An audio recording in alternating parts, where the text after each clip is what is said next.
জিনিস তুমি বলে দাও তো সবাইকে, এটা কি? পিচ্ছিরি গন্ধ না, এটা ভালো গন্ধ। এটা আমরা কি শুকাইছি সবাই জানেন তো?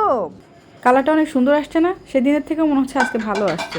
যারা আপনাকে ভালোবাসে তারা কখনো আপনাকে মানসিকভাবে বিপর্যস্ত করে তুলবে না। যাই হোক, এবার আসি ভিডিওর কথায়। সেদিন আগের ভিডিওতে কিন্তু দেখিয়েছিলাম কাঁচা চা পাতা রোদে ছাদে শুকাতে দিয়েছিলাম এবং সেগুলো শুকিয়ে আমি সেগুলো সংরক্ষণ করে রেখেওছিলাম বলেছিলাম, বাট ভিডিওতে শেয়ার করা হয়নি। সেইটাই মূলত আজকে শেয়ার করার জন্য চলে আসলাম। কত সুন্দর একেবারে ঝরঝরে করে মরমরে করে শুকিয়ে গিয়েছে।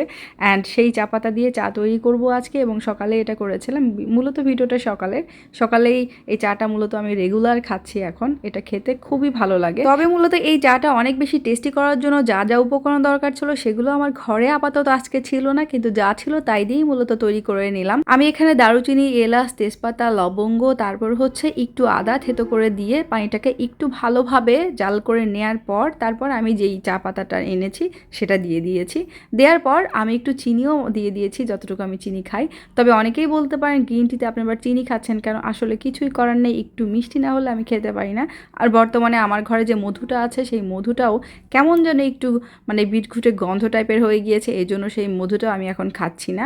এই জন্য হাতের কাছে যেটা আছে সেটা দিয়েই তো দিন চালিয়ে ফেলতে হবে, তাই না? চাপাতিটা দেওয়ার পর ঢাকনা দিয়ে কিছুক্ষণ ঢেকে রাখার পর তারপরে চুলাটা নিভিয়ে দিয়ে আমি চাটাকে ঢেলে নিচ্ছি। দেখুন কালারটা কিন্তু দারুণ হয়েছে।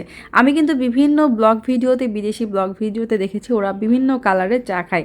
আমার ভাইটা জার্মানিতে থাকে, ও বলে যে অনেক কালারের চা হয় এবং এক একটা এক এক রকম খেতে, কোনটা ভালো কোনটা মন্দ এরকম বলে। তবে আমাকে এই চাটা যেভাবে তৈরি করার কথা বলা হয়েছিল, যেমন ধরেন এর মধ্যে পুদিনা পাতা, বেসিল লিফ, তারপরে হচ্ছে এখানে মালটা বা লেবু, একেবারে সুগন্ধি রজনীগন্ধা টাইপের এক ধরনের লেবু আছে না, রজনীগন্ধা লেবু না কি বলে সেটা, ওগুলো দিলে অনেক বেশি টেস্ট হয়। সেটা আমাদেরকে খাইয়েছিলেন সিলেটে থাকতে একজন, তো সেটাও খেতে খুবই মজা হয়েছিল। আমারটা অত মজা না হলেও তবে মন্দ হয়নি, দেখতে সুন্দর হয়েছে অনেক, খেতেও মাশাল্লাহ ভালোই হয়েছে। রেগুলার আমি এটা খাচ্ছি, হাতের কাছে যেভাবে পারছি সেভাবে বানিয়ে খাচ্ছি। এভাবেই এত সুন্দর একটা লাইট চা হলে আর কি লাগে বলুন? সকালে সকালে মুড়ি, টোস্ট অ্যান্ড হচ্ছে চা। আমি অবশ্য টোস্টটা হালকা একটু নিয়েছিলাম, বাট খাই না। আমি মুড়ি দিয়ে খেতেই সব থেকে বেশি পছন্দ করি এবং আমার মেয়েকে সাথে করে নিয়ে সকালে নাস্তা চা খেতে আমার খুবই ভালো লাগে। আর প্রিয় জায়গাটা এই তো।